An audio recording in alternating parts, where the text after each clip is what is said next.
On passe maintenant à la partie la plus intéressante de ce chapitre, à savoir l'étude du transistor bipolaire en régime dynamique.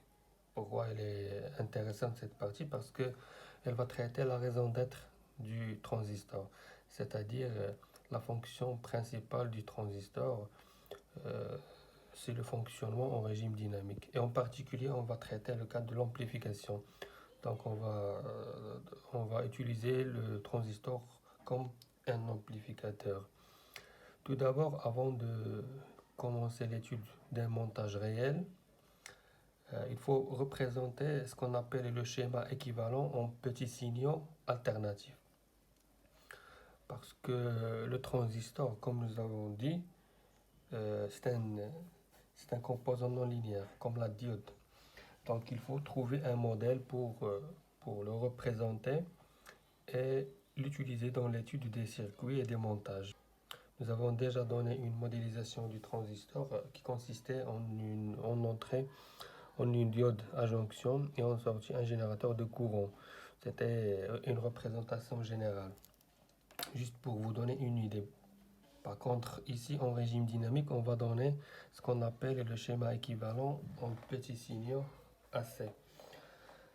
Donc voilà, on peut représenter un transistor bipolaire NPN en régime dynamique par le schéma suivant. Pourquoi on parle ici de petits signaux? Parce que le signal d'entrée VE du montage que nous avons déjà vu dans la vidéo précédente, c'est un signal d'amplitude très faible. On l'appelle un petit signal. Donc petit signal, c'est-à-dire petite amplitude. Donc amplitude faible. Et c'est logique parce que c'est le signal qu'on souhaite amplifier. Donc le signal d'entrée est normalement c'est un signal de petite amplitude, c'est un petit signal. Et ici il faut savoir un point, le transistor bipolaire lorsqu'il fonctionne comme amplificateur, il y a une certaine valeur de l'amplitude du signal d'entrée qu'il ne faut pas dépasser. C'est pour cette raison que dans ce cas, il faut respecter cette condition de petits signaux. C'est-à-dire, il faut que le signal d'entrée ne dépasse pas une certaine amplitude. Pourquoi? Parce que s'il dépasse une certaine amplitude, on va forcer le transistor à fonctionner dans un régime non linéaire. Et ça, c'est pas désirable, bien sûr, parce que si un transistor fonctionne dans un régime non linéaire, si un amplificateur d'une manière générale fonctionne en régime non linéaire, donc on va avoir des distorsions, des déformations dans le signal de sortie. Donc chose qui n'est pas désirable dans les applications réelles. Donc il faut respecter la condition de petits signaux. Et on va supposer bien sûr que cette condition est vérifiée et ce schéma est valable lorsque cette condition est vérifiée. C'est pour cette raison qu'on l'appelle le schéma équivalent du transistor en petits signaux AC.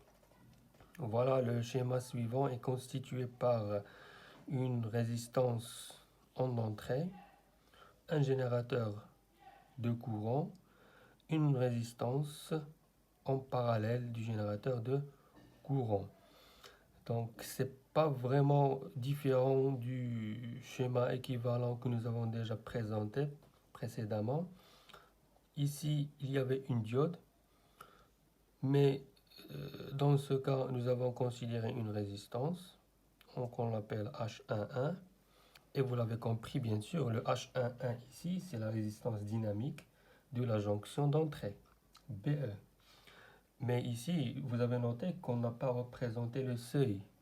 Une jonction PN, ou bien une diode, est modélisée par un générateur de tension en série avec une résistance. Voilà la résistance. Mais où est le générateur de tension? Le générateur de tension, tout simplement, on ne l'a pas représenté ici parce que nous avons dit que ce schéma correspond au schéma, c'est un schéma équivalent en petits signaux alternatifs. C'est-à-dire que Dans ce cas, on ne représente pas les valeurs continues. Nous avons déjà dit que le signal VBE, par exemple, est constitué de deux parties. Notez ici que j'ai utilisé VB minuscule, E minuscule. Donc le signal total, nous l'avons noté, petit v, grand B, grand E de T. Normalement, il est égal à VB E0 plus V petit b petit e de T. Vous avez noté ici que nous avons représenté ça et on a ignoré ça. C'est exactement la réponse à la question pourquoi on n'a pas représenté ici le générateur. Parce que le générateur, ça correspond à cette tension VBE0 qui est égale à 0,7 volts pour le silicium. Donc, dans le schéma équivalent en petits signaux alternatifs, donc on parle de signaux alternatifs. Donc on ne va pas représenter la partie continue. On représente seulement la partie qui est variable parce que c'est elle qui nous intéresse. La partie continue, elle a fait son job. Elle a permis au transistor de fonctionner d'une manière normale. Donc ça correspond au régime statique. Parce que le régime statique, c'est un régime qui est là juste pour le régime dynamique, pour servir le régime dynamique. Donc une fois on a résolu le problème de l'alimentation, de la polarisation, donc on n'a pas besoin d'encombrer les schémas avec la partie continue qui correspond au régime statique. Donc lors de l'étude dynamique, on ne va pas considérer les parties continues. C'est pour cette raison que normalement, en général, qu'est-ce qu'on fait lors de l'étude d'un transistor, d'un schéma réel ou d'un montage réel? On va faire la différence, on va séparer l'étude en deux étapes. L'étude en régime statique, qui correspond à la détermination des valeurs du point de fonctionnement, VBE0, IB0, IC0, VCE0. Et la deuxième partie, c'est l'étude du régime dynamique qui correspond à ça.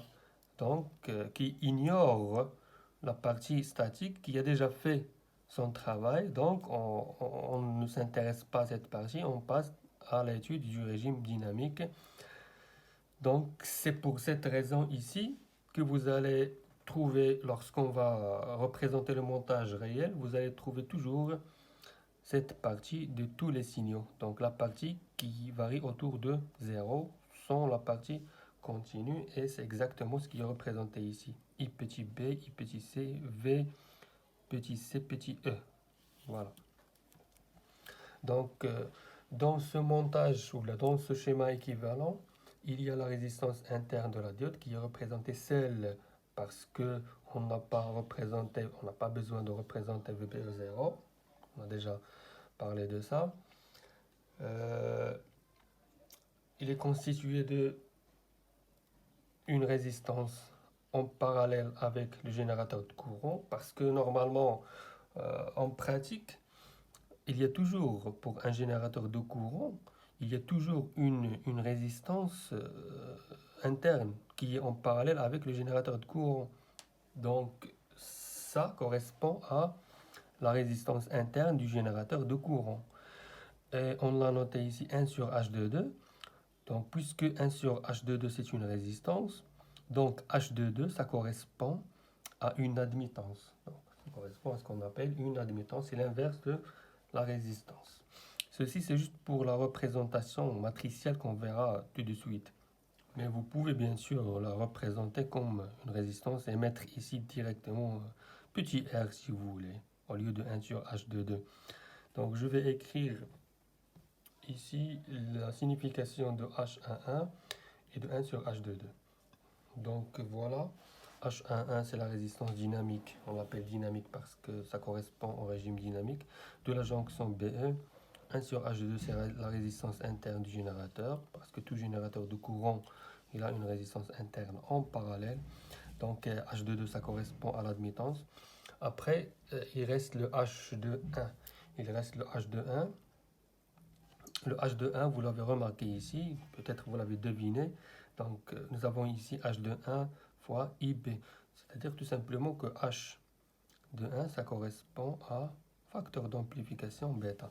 Donc, H de 1, c'est tout simplement égal à bêta, facteur d'amplification. Et on le note H de 1, juste pour être cohérent avec les notations ici.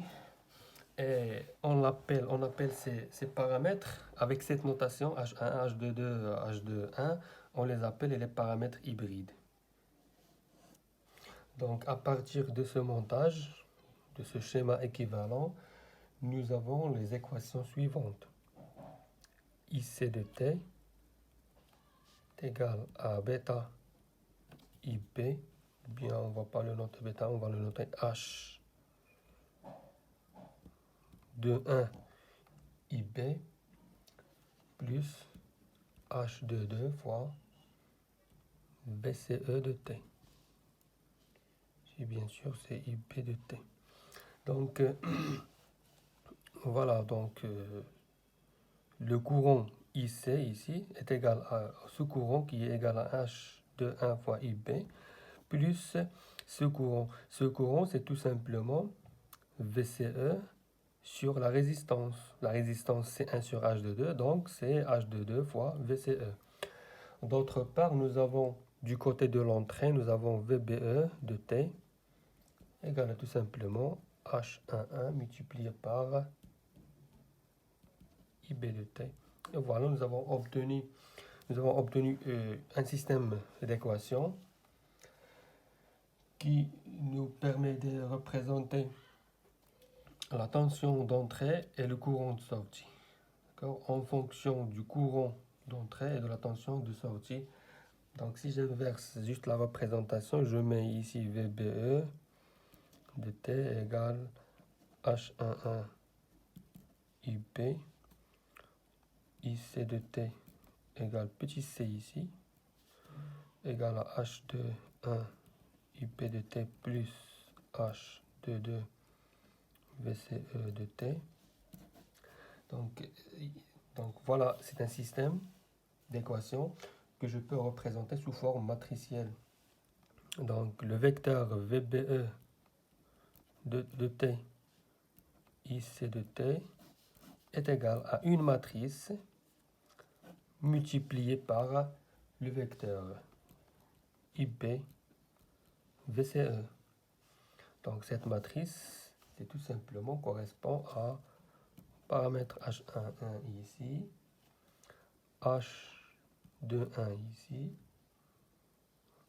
H22 ici et 0 ici, puisque ici nous avons comme si nous avons 0 multiplié par VCE. Donc si vous faites la multiplication ici matricielle, vous allez obtenir le système suivant. Parfois on peut trouver une autre représentation, juste une autre notation. Donc H11, on la note RE', H21, on la note bien sûr bêta, et H22, donc on la note 1 sur R. Donc juste pour, si vous trouvez cette notation dans d'autres livres, donc vous allez déjà savoir que ça correspond à la même matrice, sauf que ici on a utilisé une autre notation. Donc H22 admittance, donc 1 sur R, donc R c'est une résistance. Une dernière chose avant de quitter ce point, dans la plupart des applications, on considère que 1 sur H22, donc ça tend vers l'infini, c'est-à-dire la résistance interne, donc qui correspond à 1 sur H22, qui est notée ici, qu'on peut noter R, tend vers l'infini. Donc c'est comme si on ignore la résistance interne du générateur de courant. Donc R tend vers l'infini, ça correspond à un circuit ouvert, donc ignorer cette résistance interne. Et donc dans ce cas, le schéma équivalent en petits signaux AC correspond au schéma suivant. H11, le IB ici, tension d'entrée VBE de T, le E il est là, générateur de courant H de 1 ou bien bêta IB, et voilà le IC et le VCE de T. Ici le point C, le collecteur, la base et l'émetteur, il est là. Donc, voilà une simplification du schéma équivalent en petits signaux AC. Donc, voilà, ici j'ai écrit le titre de ce point. Donc, schéma équivalent du BGT en petits signaux AC. Donc, le voilà, et la simplification nous amène à un schéma plus simplifié. Donc voilà, on arrive à l'étude du montage réel. Donc ça, c'est un montage réel. Donc c'est un montage qui est utilisé dans les applications pratiques. Ce montage est constitué de quelques composants et de deux parties principales. Une partie correspond au régime de polarisation, c'est-à-dire régime statique, c'est cette partie. Donc cette partie, elle correspond au régime de polarisation. Vous avez ici l'alimentation, vous avez la résistance, et ça correspond, comme vous l'avez peut-être deviné, comme vous l'avez remarqué, ça correspond au montage de polarisation par pont de base et réaction sur l'émetteur. Donc c'est le montage qui représente une bonne stabilité en termes de facteur d'amplification bêta. Dans ce montage, le transistor BJT est monté en émetteur commun. Donc en émetteur commun, l'émetteur est commun à l'entrée et à la sortie. Donc en utilisant une polarisation par pont de base, comme je viens de dire. Donc en plus de cette partie qui correspond à la polarisation en pont de base que vous connaissez déjà, donc le montage contient les parties suivantes. Un signal alternatif, un signal AC d'entrée VE qu'on souhaite amplifier, une résistance de charge RL ici, une résistance de charge, on l'appelle une résistance de charge load en anglais, donc qui sert à récupérer la tension de sortie VS. Donc j'ai dit que le transistor normalement il amplifie un courant, donc pour pouvoir récupérer une tension amplifiée, il faut utiliser une résistance. Donc en utilisant la loi d'Ohm, on va pouvoir récupérer la tension de sortie amplifiée. Donc tension d'entrée à amplifier, tension de sortie amplifiée. Le courant d'entrée c'est IE, le courant de sortie c'est IS. En plus de tout ça, le montage contient trois condensateurs, C1, C2, C3. Ces condensateurs servent à bloquer la composante continue en régime dynamique. Le rôle de ces trois condensateurs est important et pour pouvoir le comprendre, on va ouvrir une parenthèse et on va revenir après à ce montage qu'on va étudier. On considère le circuit suivant, c'est un circuit RC dont l'entrée est constituée d'un signal VE de T sinusoïdal et d'une tension continue. VE de T est exprimé par A fois cosinus de pi FE fois T. Donc FE c'est la fréquence de VE. Si on veut représenter ce signal en fonction du temps, on va avoir quelque chose comme ça. Avec ici le A et ici le moins A comme valeur minimale. Pour VDD, c'est une tension continue, bien sûr.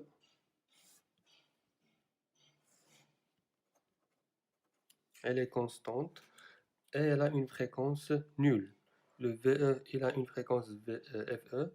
Le VDD, il a une fréquence nulle. Ce qui nous donne pour la tension VE de T qui est égale à la superposition de ces deux tensions, ce qui va donner comme pour la représentation en fonction du temps.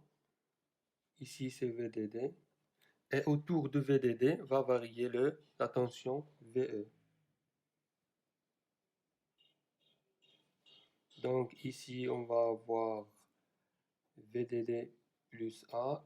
Et ici, on va avoir VDD moins A. Ce qui est important ici, c'est que la tension VE varie autour de 0. La tension somme grand VE de T varie autour de VDD parce que VE de T est égal à VDD plus petit VE de T. Donc ça, c'est la tension d'entrée. La tension de sortie, elle est prise sur R. Vs, ce qui signifie que ceci, c'est un circuit RC qui va jouer le rôle d'un filtre passe-haut. Nous avons déjà vu ceci en premier semestre. Donc ça constitue ce qu'on appelle un filtre passe-haut. Un filtre passe-haut, c'est un filtre qui laisse passer les signaux avec des fréquences supérieures à une fréquence FC, qu'on appelle la fréquence de coupure. Cette fréquence FC, la valeur de cette fréquence FC dépend de la valeur de la capacité C du condensateur. Donc on peut choisir ou bien on peut contrôler la fréquence FC en choisissant une valeur adéquate de la capacité du condensateur. L'objectif de ce filtre, c'est de laisser passer la tension VE et de bloquer la tension VDD, qui est la composante continue. Donc on va choisir la valeur de C de telle sorte à ce que FC soit inférieur à FE pour laisser passer le signal VE de T qui a une fréquence VE. Donc si la tension à l'entrée ici est représentée par ceci, donc la tension en sortie va être représentée comme ça.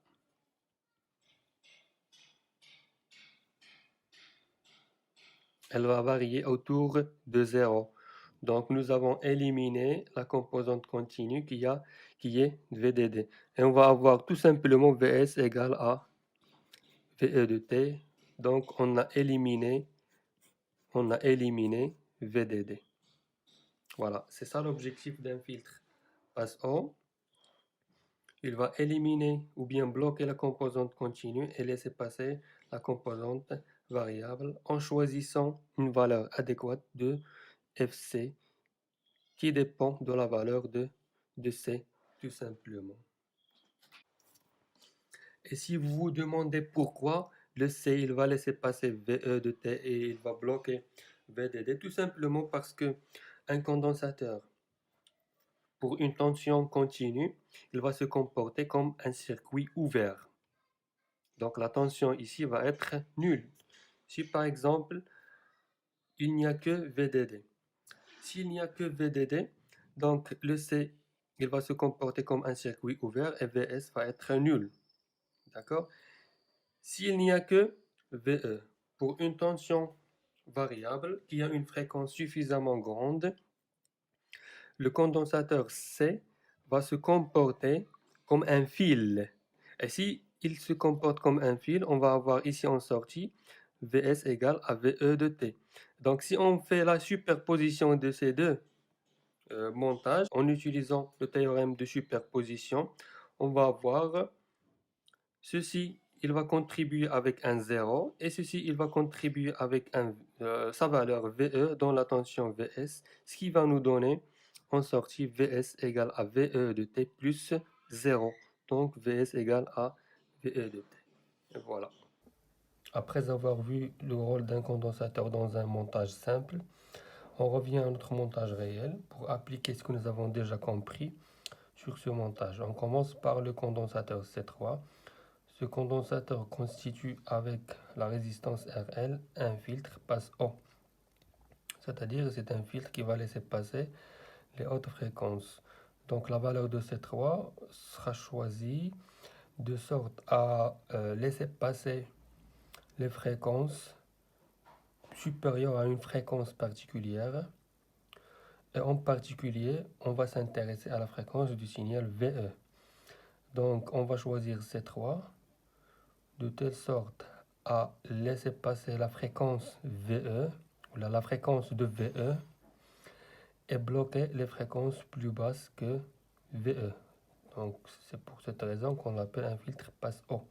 En particulier, il va bloquer la fréquence nulle, parce que la fréquence nulle, c'est une fréquence basse.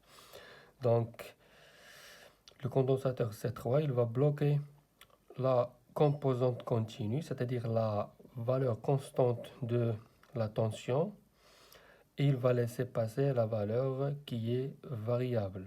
Ceci signifie que la tension ici, elle va être une somme d'une tension continue et d'une tension variable, et la tension de ce côté, après le condensateur, va être purement variable. Donc il n'y aura pas de composante continue.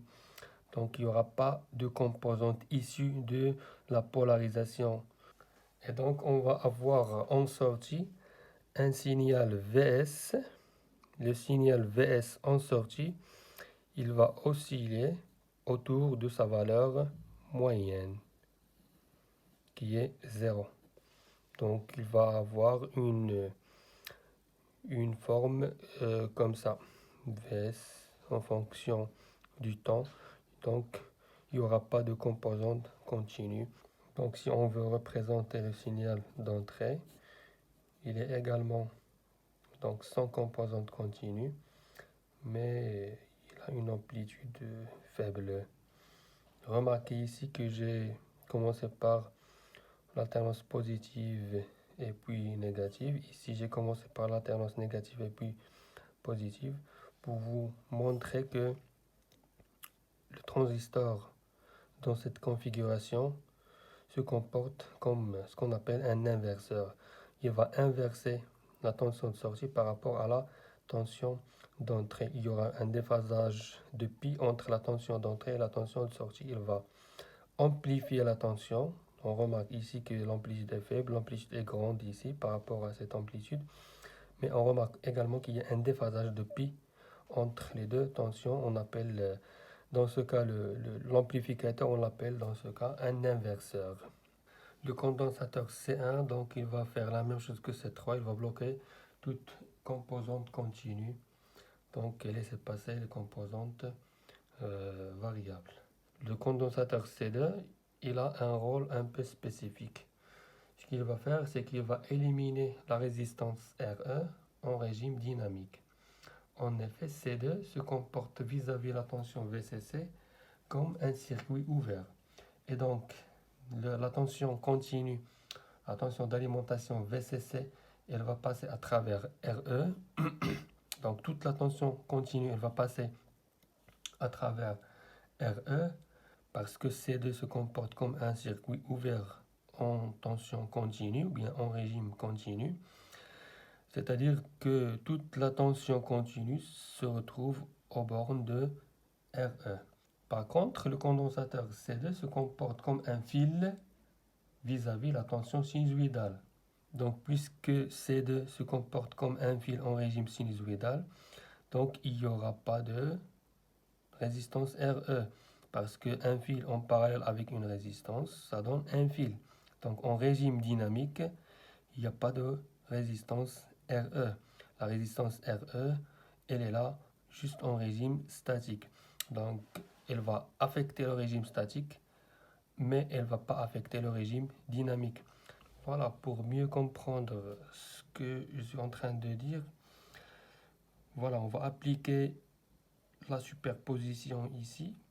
On va séparer le montage réel en deux montages. Un qui comporte l'alimentation VCC, le deuxième comporte la tension VE de T. Donc pourquoi on obtient ce montage dans ce cas et pourquoi on obtient ce montage dans ce cas? Regardons le premier cas. Dans le premier cas, un condensateur, donc éliminons cette tension. Un condensateur, lorsqu'on a une tension continue, purement continue, un condensateur dans ce cas se comporte comme un circuit ouvert. Donc ici, on va avoir circuit ouvert, comme si on va couper ici. La même chose ici. Donc le condensateur ici, il va être éliminé. Donc cette partie éliminée, cette partie éliminée, la même chose ici. Cette partie, elle va être éliminée. Donc qu'est-ce qu'on obtient? On obtiendra tout simplement le circuit ou le montage correspondant au régime statique. Donc voilà le premier montage. C'est pour cette raison que j'ai représenté ça de ce circuit comme ça. Donc la partie après le condensateur est éliminée. Dans le deuxième circuit, il n'y a pas de tension continue. il y a une tension variable, sinusoïdale. Ici, une remarque importante ici, j'ai remplacé ici la tension VCC par une masse, parce qu'en régime variable, une tension continue est équivalente à une masse. Donc voilà. Donc ici, vous avez une tension qui est variable, en particulier sinusoïdale. Dans ce cas, on revient ici, donc éliminons ça. Nous avons seulement la tension qui est sinusoïdale. Pour une tension sinusoïdale et pour des valeurs particulières des condensateurs, le condensateur se comporte comme un fil, c'est-à-dire pour une fréquence assez grande de VE. Le condensateur se comporte comme un fil. Donc ce condensateur se comporte comme un fil, et voilà, j'ai remplacé par un fil. Ce condensateur remplacé par un fil, ça donne un condensateur, ça donne un fil en parallèle avec une résistance, donc la résistance est éliminée. C'est ce que j'étais en train de dire. Donc le condensateur C2 va éliminer la résistance RE en régime dynamique. Donc on obtient un fil et le condensateur C1 remplacé par un fil, donc on obtient un fil. Donc ce schéma correspond au régime dynamique.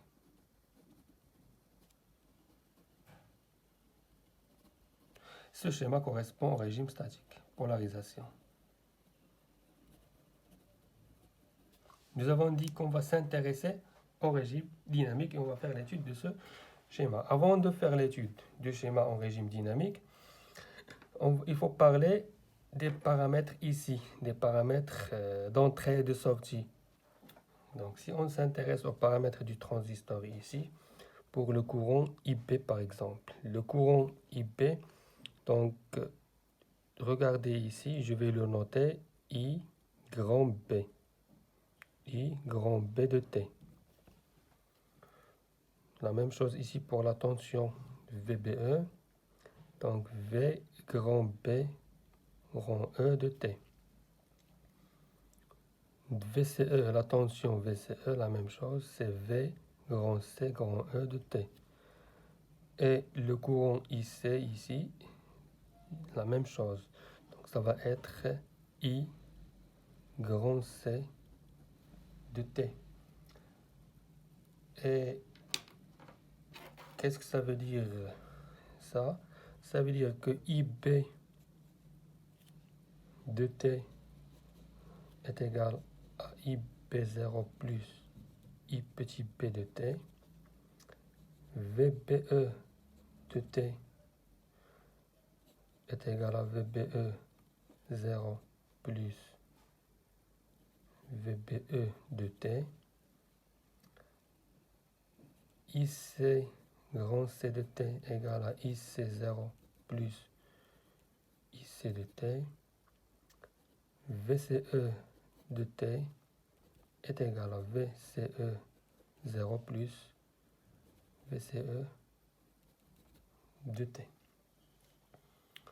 Donc, si je veux représenter VBE ici, ça va être quelque chose comme ça.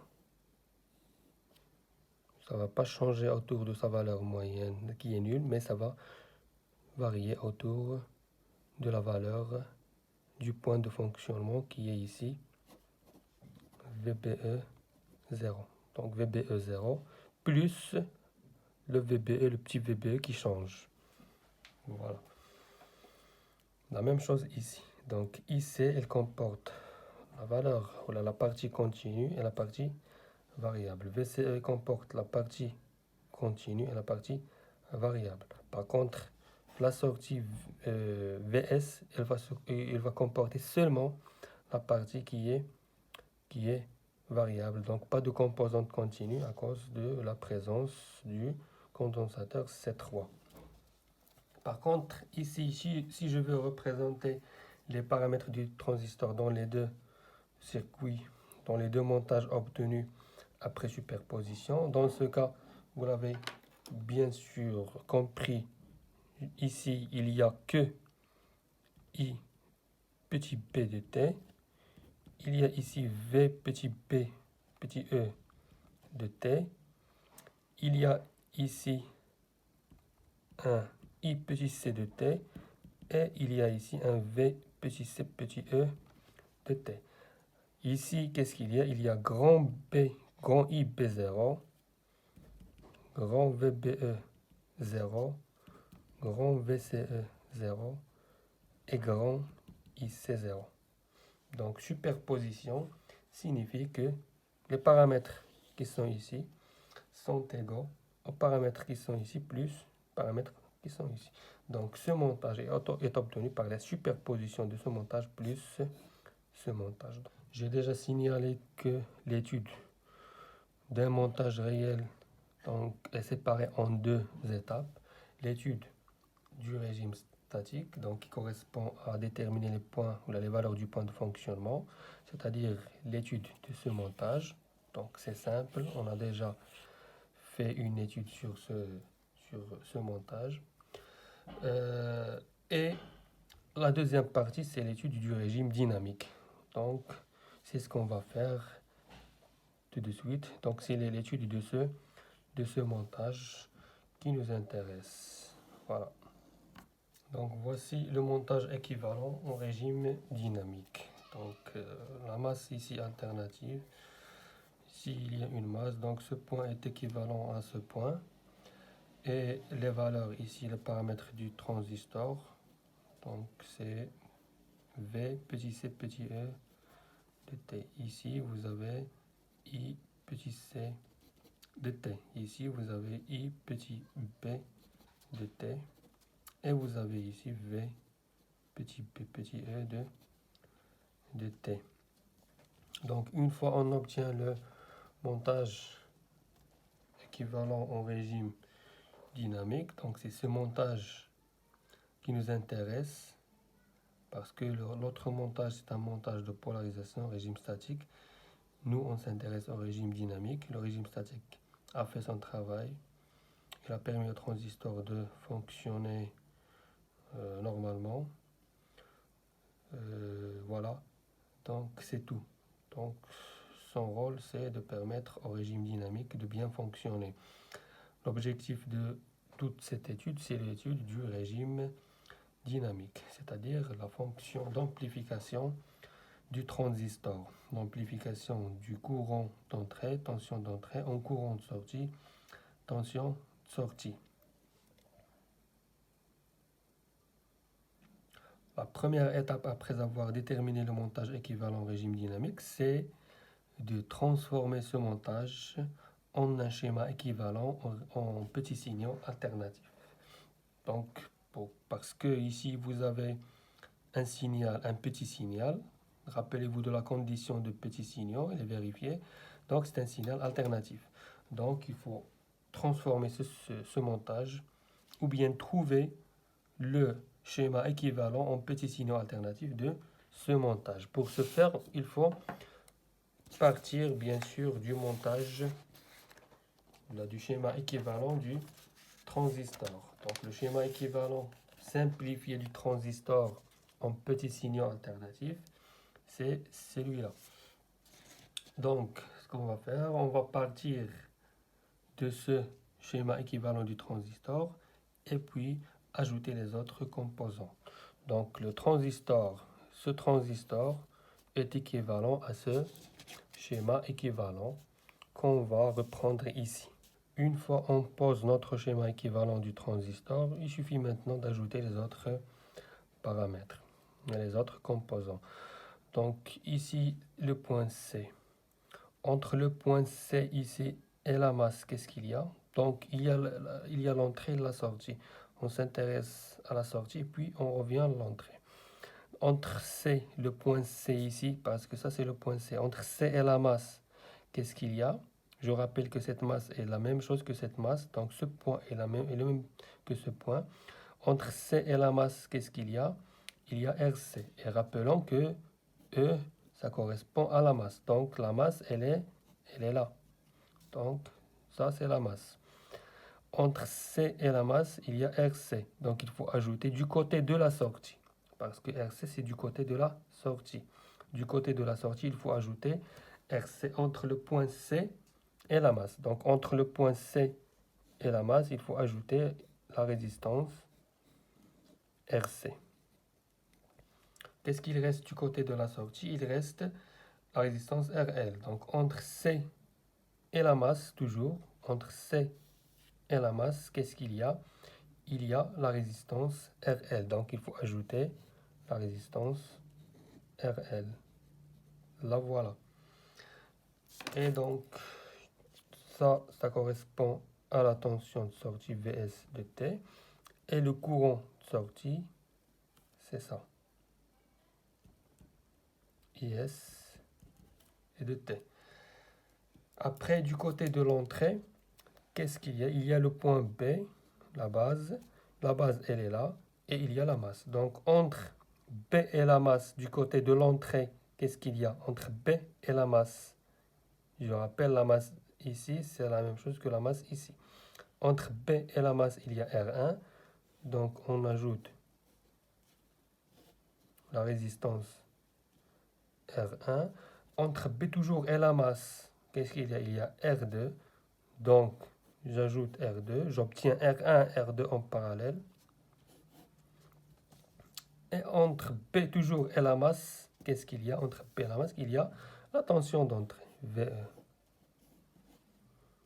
Donc, j'obtiens ici VE de T, tension d'entrée, et le courant d'entrée, il est là. Donc, j'obtiens ce schéma équivalent en petits signaux AC pour le montage complet. Voici une représentation plus claire de ce montage. Donc, voilà. Le transistor, il est là. Et le circuit de sortie, il est composé de RC, RL. Le circuit d'entrée, il est composé de R1, R2, R1, R2 et VE. Et voilà les paramètres du transistor IP, VBE, VCE et IC. Bien sûr, on peut regrouper ces deux résistances en une résistance qu'on peut appeler R12 pour obtenir le schéma équivalent en petit signaux AC final suivant. Après avoir déterminé le schéma équivalent du montage qu'on a considéré, il faut faire l'étude dynamique. Donc l'étude dynamique consiste à évaluer les performances de ce montage en matière d'amplification. Parce que notre objectif ici, c'est l'amplification. Ces performances sont mesurées par le calcul de quelques paramètres tels que le gain en tension, le gain en courant, ou bien les impédances d'entrée et de sortie. Donc on commence par calculer le gain en tension.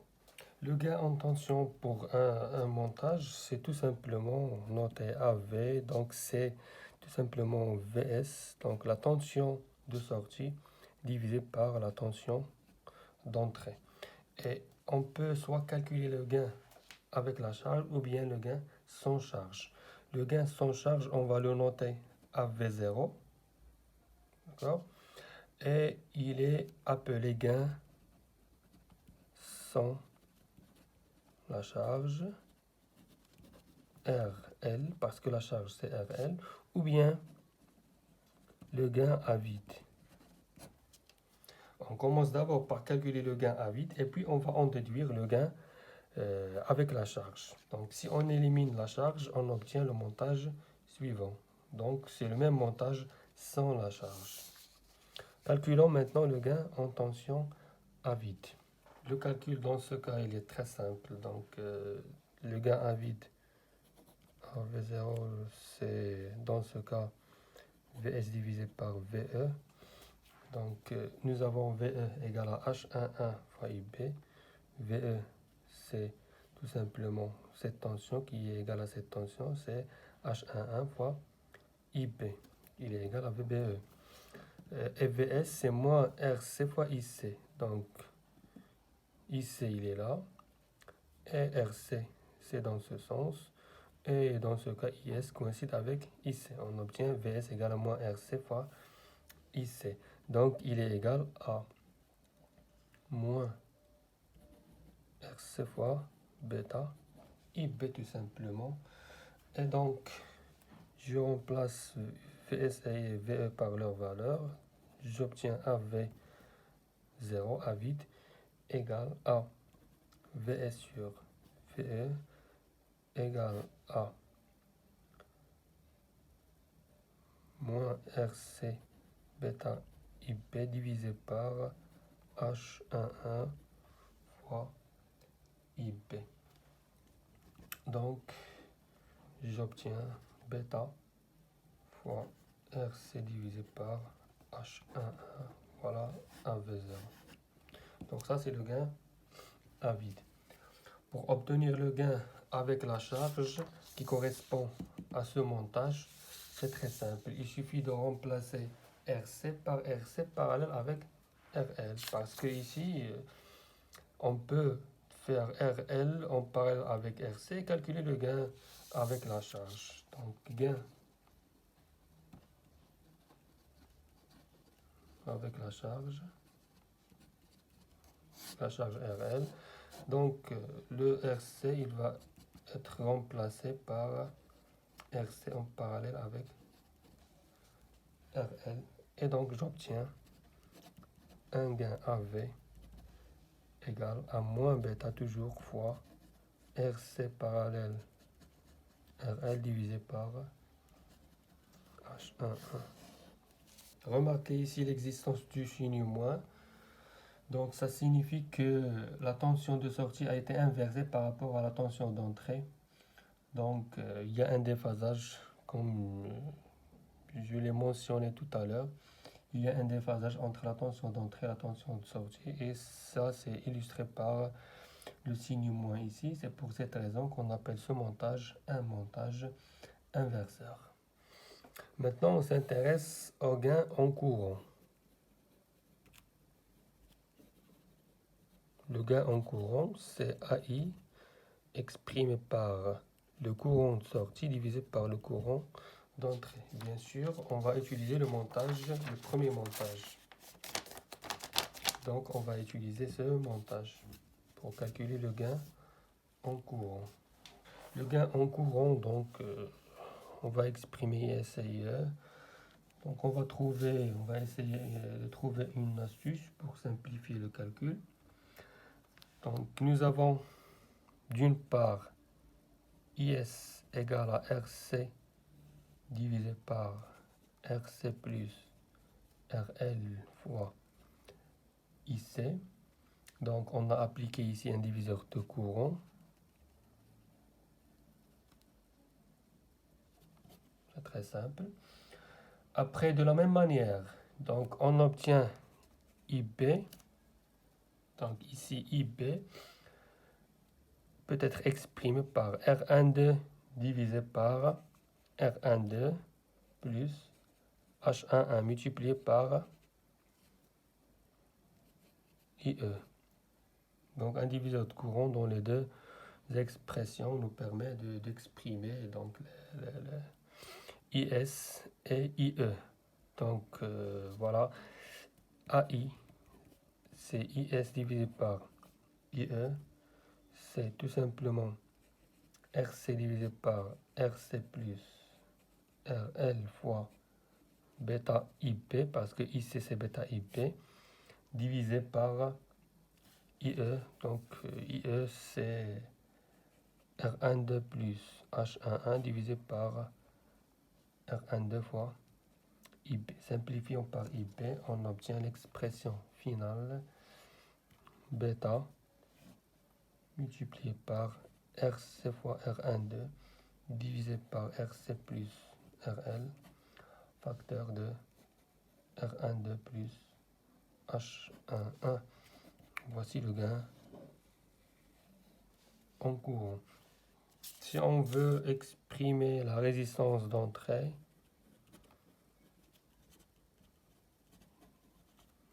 donc la résistance d'entrée ou l'impédance d'entrée, notre ZE, c'est VE divisé par IE.